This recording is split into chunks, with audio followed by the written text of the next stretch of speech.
de quartier. C'est quand même un samedi, donc les gens se baladent, on cherche un petit peu.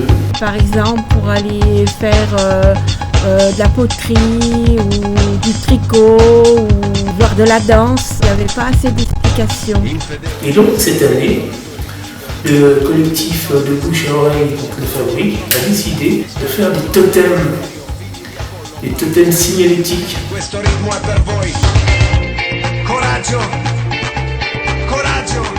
Un totem, c'est une sculpture qui sort de terre et qui va monter vers le ciel et qui va représenter quelque chose de peut-être bizarre, ou qui va ressembler peut-être à un oiseau, peut-être à un personnage, on ne sait pas, ou ça sera peut-être simplement quelque chose d'étrange qui nous amènera à la réflexion.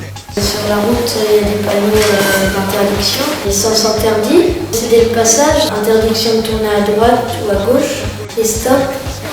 Sur une fête de quartier, il y a des panneaux d'autorisation. Ils ont laissé les gens choisir entre eux. C'est Emmaüs qui leur a donné le matériel. À Emmaüs, on a trouvé de la vaisselle pour casser de la vaisselle, pour en faire peut-être des mosaïques. À partir de cette vaisselle cassée, des cuillères vont sortir comme ça de terre, des cuillères, des fourchettes. C'est des mosaïques qui représentent en fait le coin repas. Le coin lecture, c'est un totem qui se trouve sur un pied, sur une sellette, et des livres qui vont s'envoler vers le ciel et qui vont lâcher des mots.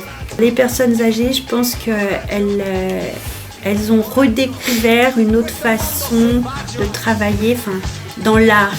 On connaît le dessin, on connaît la peinture, et là tout d'un coup, on casse des choses pour refaire d'autres choses. Les enfants, je pense que c'était un jeu pour eux de venir s'amuser avec nous, à assembler toutes ces choses ensemble.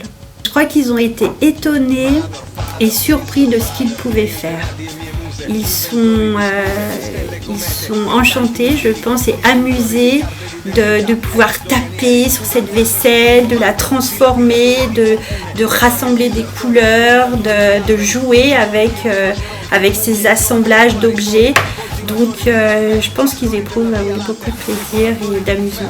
Ça sera une surprise quand vous allez arriver. Questo è un posto selvaggio, è ora di mettersi in viaggio.